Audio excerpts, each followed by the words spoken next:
Thank you. What we're going to do is we're going to talk about this piece, the Chamber Symphony of Eric Ewazen, and we're going to actually play snippets of it live for you. I'm going to wave the stick, and Dr. Ewazen, who I am proud to say is a dear friend, is going to come and he's going to talk to you about his piece. Eric. I'm delighted to be here this evening. It's the third time I've been here with the Stow Symphony Orchestra. Well, my piece, that's one of the hardest things for a composer, how to start the piece. And I thought, well, this piece I am going to start with a bang, that the music should have a lot of energy.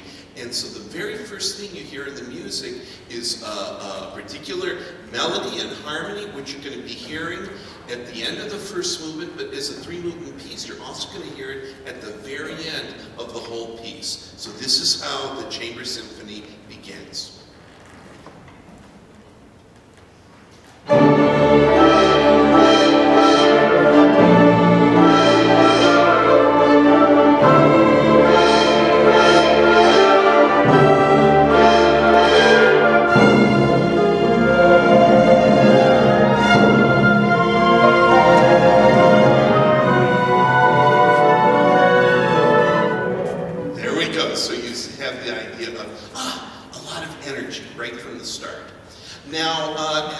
One thing people ask me is, how do I compose? I improvise at the piano.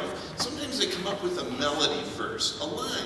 You sing a line, and then I'll add harmony to it. But sometimes it's the opposite. Sometimes I'll start with just chords. And in this part of the piece, the first thing that you're going to hear is what I first wrote. I came up with these chords, and I liked them. And you're going to be hearing these kind of a sparkling kinds of chords, and that's the first thing, the process when I was first writing the piece, the first thing that I came up with, and it sounded like this.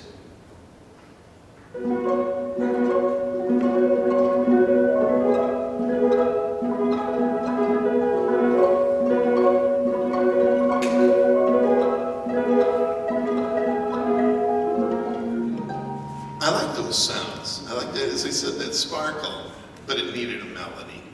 And so that was the next step. So in this case, listen to the melody, it'll be the flute, and then it becomes oboe, and then you hear the, all of a sudden the line that sings on top of the chords. So this was part two.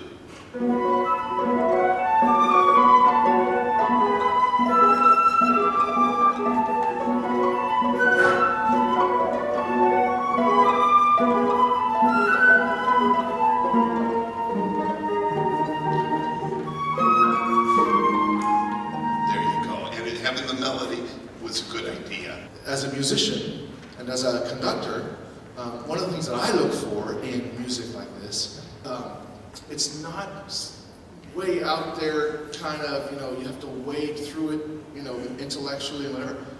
It just speaks, and it's beautiful. And those melodies, the melody heard in the flute, the oboe will have it at some point, the horn, the clarinet, the bassoon, they all get, and not just in this movement, but in all the movements, you get these snippets of these lovely melodic lines. And it's not just, angular and out there. It's something you can actually sink your ears into, as it were.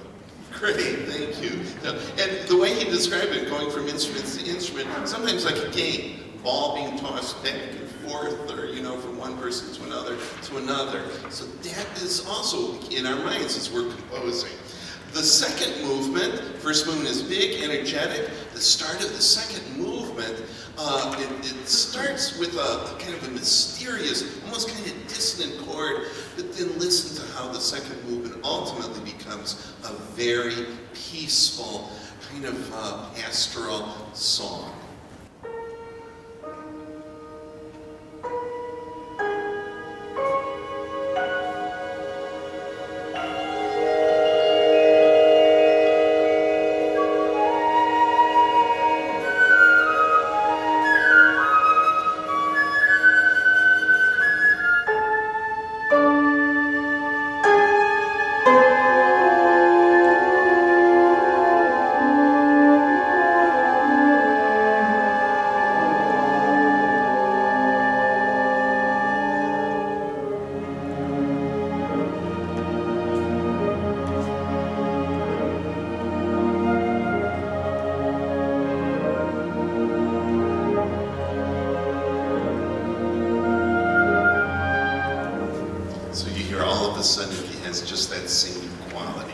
For the last movement, as the piece began the first movement with energy, so did I want to end the piece with a third movement that's big and exciting, fast.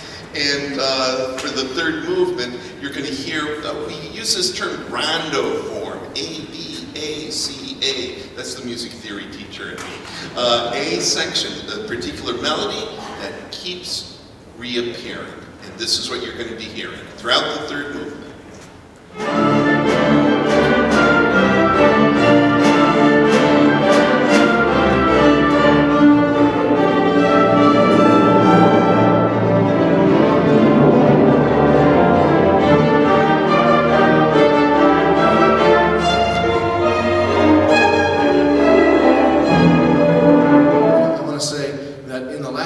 As you listen to it, the metrical changes, like this one, they're very interesting. Da da da da da da da da da da da da. I conduct in a 2 pattern, but it's 1 2 3 4 5, 1 2 3 4 5. But you know, there's places where it's 1 and 2 and 3 and 1 and 2 and 3 and 1 2 3 1 2 3 1 2 3. So when you hear those transitions, you can still lock on to click click click click click click click click click, and that's one of the things that we use as an element to kind of unify it, and that Eric wrote to unify the piece.